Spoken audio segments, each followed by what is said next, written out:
নমস্কার সবাইকে। আজকে আমি সামা চালের নিরামিষ খিচুড়ি করে আপনাদেরকে দেখাবো। এতে 100 গ্রাম মতো সামা চাল নিয়েছি, অল্প কুমড়ো লাগবে, একটা গাজর লাগবে, দুটো আলু লাগবে আর সয়াবিন লাগবে। সয়াবিনগুলো আমি ভিজোতে দিয়েছিলাম আগে। তো সামা চালগুলোকে পরিষ্কার করে জলে ধুয়ে নিলাম, সয়াবিনগুলো ছোট ছোট করে কুচো করে নিলাম। এটা খুবই স্বাস্থ্যকর রেসিপি, এটা খেলে গ্রীষ্মকালের দিনে পেট ঠান্ডা রাখবে। তো আমি কুমড়োটাকে ছোট ছোট করে কেটে নেব। কুমড়োটার খোলাটাকে অল্প অল্প করে বাদ দেবো, গোটাটা বাদ দেওয়ার দরকার। কুমড়োটাকে সব ভালো করে কেটে নেওয়া হয়ে গেলে এরপর আমি গাজর দেব। গাজর একটাই দেবো, দুটো দেবো না। একটা গাজরকে ভালো করে ছোট করে কেটে নিতে হবে। গাজরটা কাটা হয়ে গেলে দুটো আলুকে ছোট ছোট করে কেটে নেব।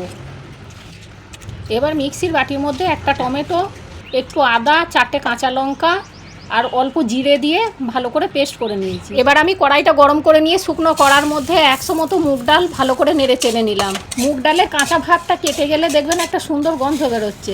এরপর মুগ ডালটা অল্প সিদ্ধ করে নিতে হবে।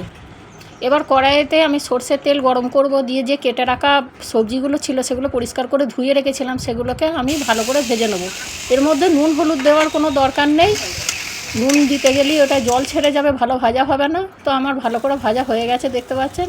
এরপর কড়াইতে সরষের তেল গরম করে কেটে রাখা সয়াবিনগুলো ভেজে নেবো। এবার সয়াবিনের মধ্যে আমি অল্প নুন দিলাম যাতে সয়াবিনের ভিতরে নুনটা ঢুকে যায়। এরপর একটু লাল লাল করে ভাজা হয়ে গেলেই নামিয়ে নিতে হবে। এবার কুকারের মধ্যে সেদ্ধ করা মুগ ডালের উপর আমি ধুয়ে রাখা সামা চালটা দিয়ে দিলাম, সবজিগুলো সব দিয়ে দিলাম, সয়াবিনটাও দিয়ে দিলাম। এবার এর মধ্যে পরিমাণ মতো জল দিয়ে দিতে হবে। পরিমাণ মতো জলটাকে আপনারা নিজেরা বুঝে একটু দেবেন। অল্প পরিমাণ হলুদ গুঁড়ো দিলাম, 1 চামচ নুন দিলাম, দিয়ে আমি ওটাকে সিদ্ধ করতে দিলাম। ওটা শুধু 2টো সিটি হলেই নামিয়ে নেবেন। এবার কড়াইতে আমি সরষের তেল গরম করে ওতে লঙ্কা, জিরে, তেজপাতা ফোড়ন দিয়ে ওর মধ্যে বেটে রাখা মশলাটা আমি দিলাম। বেটে রাখা মশলাটা দিয়ে তার অল্প পরিমাণ হলুদ দিলাম, 1 চামচ ধনে গুঁড়ো, 1 চামচ নুন আর অল্প পরিমাণ চিনি দিয়ে ভালো করে এটাকে কষে নিতে হবে।